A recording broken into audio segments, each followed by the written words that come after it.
While pastoring, I loved cars. I loved to drive. I still love driving. It's fun. When I get the chance, which I hardly get. You see, I probably drive maybe twice or thrice in a whole year. Can you imagine that? And then this driving I'm talking about, just a few, you know. I love to drive. I liked it. I enjoyed it. So there was that year, several years ago. I bought different cars at different times. Then I got this one that I liked so much. And the man knew how to advertise it for me. Customized, nice, one in town. So I looked at the car. I liked it. I wanted it. I was already buying, this car or that car. Made no difference now. So I didn't need any consultations with the Spirit. When you're already on cruise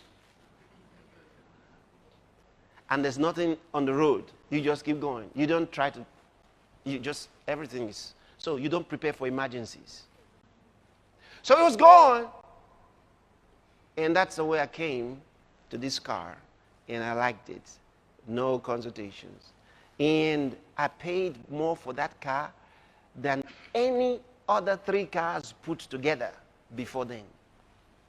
I was excited. And it was not a brand new car. Yet I spent so much money on it because it was customized. Okay. I bought it and went home with it. Come out every day and clean it. Look at it shining. You wish you could drive it out and be outside at the same time and be looking at it. Anyway, one day, while it was still, new, I'd only driven it out maybe to church once or twice. So it was just there because I had other cars. Okay. In this Monday, I believe it was, you got this car, you're not driving it, nowhere to go. You have to look for somewhere to go. So I needed somewhere to go. So I said, okay, I'm going to buy fuel. And then from there, my mom was with my sister, and so I said I'll drive to see my mom, and then, just go out. This was now around 6:30 p.m., so I'm going. That's the way I went out. Bought the fuel, filled the tank, and drove, heading for my sister's place to see my mom. Stopped on the way at this supermarket that I'd been to several times. I thought, okay, let me buy some things to take there. As I stopped, before I could come out of the car, another car stopped beside me, and some guys jumped out with guns. 2 of them in front of me just releasing bullets into the air. They were just like, it was fun for them. They just stood there. And the others came to the doors. One said, come down, move in, out. They were giving all kinds of commands. I didn't know where I was.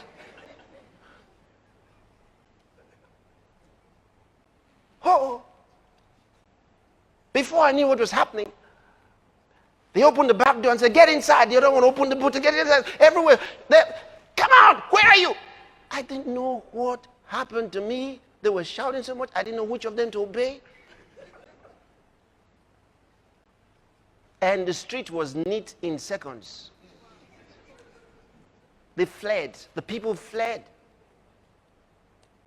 Then, for some reason, beyond explanation, I walked away from there. And it's like, like they didn't see me. I don't know how, but I just walked away. got out of there. The guy had opened the door and asked him to enter. And if you knew about how they used to steal those days, they'll ask the person to get into the boot, they'll carry the owner of the car away and drop him somewhere. You know, give him a ride, drop him somewhere. You know, if they didn't kill him. So, I just walked away into the house that was, you know, where the shop was. And they were still shooting, and then they drove the car away. Still unclear to me how I got out of that place. Now, my car was gone. I'm going to see my mom. Now I'm walking. I didn't even remember whether I was to buy anything anymore. The car was gone, the money, whatever, everything was gone. Now, as I walk down the street, and here's the reason for this story. As I walk down the street, all by myself, like this, a thought hit me. A moment ago, you're riding a big car. Now, you're walking in the street like anybody else, but you are the same person. At that moment, everything, every desire, every fascination with cars and all of those things left me. I lost interest in all those things instantly. It's like a miracle. Something you can't explain. I lost interest in all of those things at once. I said, a moment ago you were there in that car, and right now you're walking like anybody else in the street. But you are the same person. A man's life doesn't consist in the abundance of things he possesses.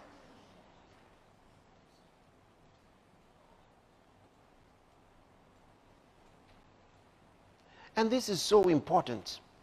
Of course, on Wednesday nights, what I was about telling the congregation what had happened to me, how the car was gone, is I was telling them what happened, just about explaining. Someone came up the platform with a paper. They had found the car. So I announced to them they had found the car, but I wouldn't drive that car again. I'd lost interest. I wish that I knew how to lose that interest earlier. Are you getting what I'm telling you? Because you're the same person. And since that time to this time, not fascinated with those things. They don't mean anything. They don't mean anything. You're the same person. You're the same person.